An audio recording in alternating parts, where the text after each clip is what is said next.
Thank you for having me. Okay, in your latest market commentary, you've said that the US basically has two choices. That's default on its obligations or somehow monetize them and then hope that inflation saves the day. You want them to do the former, but it appears that the latter is the course that the US has embarked on. Yes, I'm sure they will, before they default, they will monetize, and eventually you get higher inflation rates, not tomorrow, but say in 5 to 10 years' time, and then eventually you have a interest payment problem on the government debt, which will balloon in the years to come as interest rates are likely to go up and as the government debt expands, especially given the unfunded liabilities arising from Medicare, Medicaid, and Social Security. So I think they have a problem sooner or later.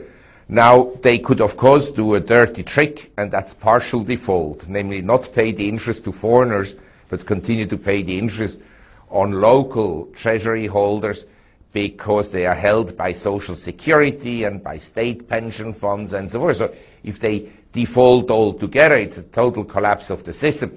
So usually governments in this situation, what they've done is to monetize and try to get rid of the debt through inflation. And are there any precedents for this partial? Oh yes, a lot. You take, for instance, the Weimar hyperinflation years.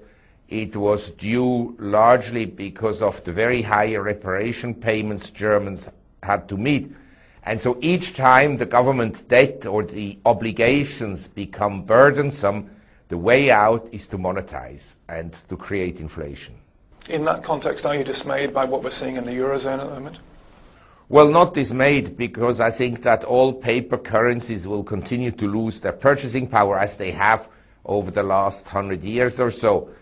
I think that the bailout of Greece is obviously not favorable for the value of the euro, and I think this bailout will be forthcoming, and then there'll be more bailouts, and the ECB will talk tough and act softly and so forth.